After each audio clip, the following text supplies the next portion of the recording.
తాకట్లో ఉన్న మీ బంగారాన్ని విడిపించి ఆ రోజు ఆన్లైన్ రేటుకి కొంటాం. Sharma gold company. దేశం సురక్షితంగా ఉంటేనే మనం సురక్షితంగా ఉంటాం. అందుకే ఏ బడ్జెట్లో అయినా అందరి కళ్ళు ముందుగా పడేది డిఫెన్స్ బడ్జెట్ మీద. ఈసారి 2026 బడ్జెట్లో finance minister Nirmala Sitharaman defence సెక్టార్కి ఇచ్చిన కేటాయింపులు చూస్తుంటే ఒక్క విషయం క్లియర్గా అర్థమవుతోంది. భారతదేశం ఇక రక్షణ విషయంలో రాజీ పడే ప్రసక్తే లేదు అని. ముఖ్యంగా మన పొరుగున ఉన్న డ్రాగన్ కంట్రీ చైనా, పిచ్చి దేశం పాకిస్తాన్ నుంచి పొంచి ఉన్న ముప్పును దృష్టిలో పెట్టుకొని ప్రభుత్వం ఈసారి రక్షణ రంగానికి భారీ నిధులు కేటాయించింది. కేవలం జీతాలు, పెన్షన్లు ఇవ్వడమే కాదు, సైన్యాన్ని మోడర్నైజ్ చేయడం మీద ఈ బడ్జెట్ ఫోకస్ పెట్టింది. అసలు ఈ నిధులు ఎందుకు పెంచారు? సరిహద్దుల్లో జరుగుతున్నదేంటి? ఈ బడ్జెట్ మన శత్రు దేశాలకు ఇస్తున్న సంకేతం ఏంటి? ఇప్పుడు చూద్దాం. భారత్కు రెండు వైపులా శత్రువులు ఉన్నారు. దీన్నే మిలిటరీ భాషలో టూ ఫ్రంట్ వార్ సిచ్యుయేషన్ అంటారు. ఒకవైపు పాకిస్తాన్ ఆర్థికంగా చితికిపోయినా ఉగ్రవాదాన్ని ఎగదోయడం ఆపట్లేదు. సరిహద్దుల్లో కాల్పులు, డ్రోన్ల ద్వారా ఆయుధాలు పంపడం చేస్తూనే ఉంది. ఇక మరోవైపు అసలైన ముప్పు చైనా. గత కొన్నేళ్లుగా ఎల్ఏసీ దగ్గర చైనా చేస్తున్న ఆగడాలు మనకు తెలుసు. వాళ్ళు బార్డర్లో ఇన్ఫ్రాస్ట్రక్చర్ పెంచుతున్నారు, బంకర్లు కడుతున్నారు, ఎయిర్ ఫీల్డ్స్ నిర్మిస్తున్నారు. వాళ్ళను ధీటుగా ఎదుర్కోవాలి అంటే మన దగ్గర కూడా అంతే బలమైన వ్యవస్థ ఉండాలి. అందుకే ఈ బడ్జెట్లో బార్డర్ ఇన్ఫ్రాస్ట్రక్చర్కి పెద్దపీట వేశారు. లడఖ్ నుంచి అరుణాచల్ ప్రదేశ్ వరకు సరిహద్దుల్లో రోడ్లు, టన్నెల్స్, బ్రిడ్జిలు కట్టడానికి భారీగా ఫండ్స్ కేటాయించారు. ఇది చైనా కవింపు చర్యలకు గట్టి సమాధానం.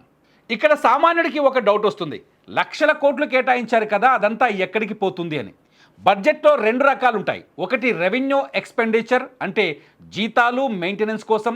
కానీ ఈసారి ప్రభుత్వం క్యాపిటల్ అవుట్లే మీద ఎక్కువ ఫోకస్ పెట్టింది. సింపుల్గా చెప్పాలంటే కొత్త ఆయుధాలు కొనడానికి, కొత్త టెక్నాలజీని తేవడానికి ఇచ్చే డబ్బు అన్నమాట. మన వాయుసేన కోసం కొత్త ఫైటర్ జెట్స్ కావాలి. నేవీ కోసం హిందూ మహాసముద్రంలో చైనా నౌకలను అడ్డుకోవడానికి కొత్త సబ్మెరైన్స్, యుద్ధ నౌకలు కావాలి. అలాగే ఆర్మీ కోసం అత్యాధునిక డ్రోన్స్, లైట్ ట్యాంక్స్ కావాలి.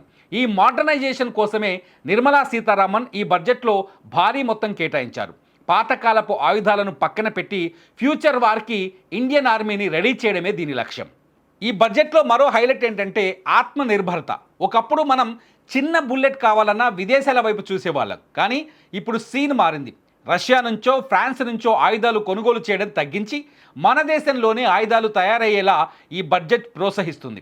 డిఫెన్స్ బడ్జెట్లో కేటాయించిన డబ్బులో ఎక్కువ భాగం మన దేశీయ కంపెనీల దగ్గర ఆయుధాలు కొనడానికే వాడాలని ప్రభుత్వం రూల్ పెట్టింది.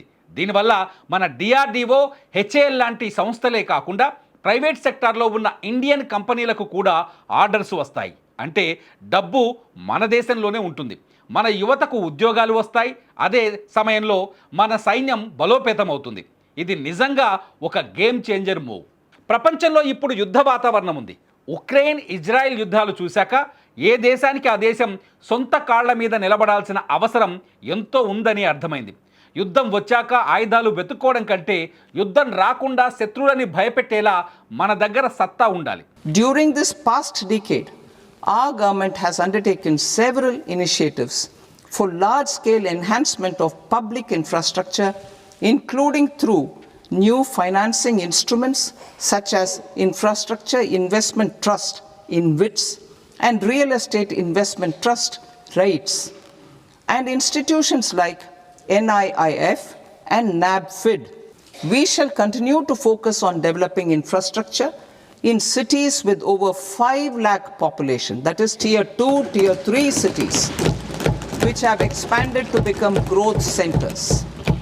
Public capital expenditure has increased manifold from 2 lakh crore in 2014-15 to an allocation of 11.2 lakh crore in BE 25-26. In this coming year, I propose to increase it to 12.2 lakh crores to continue the momentum.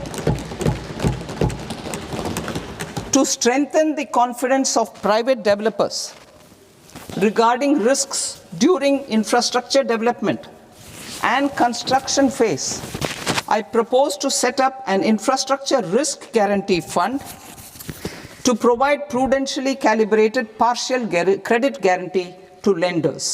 Nirmala Sitharaman ప్రవేశపెట్టిన ఈ 2026 defence budget కేవలం అంకెల గారడి కాదు, ఇది ఇస్లామాబాద్కు బీజింగ్కు పంపిన ఒక strong warning. భారతదేశం మారిన ఇండియా మా జోలికి వస్తే చూస్తూ ఊరుకోమని ఈ బడ్జెట్ చెప్పకనే చెప్పింది.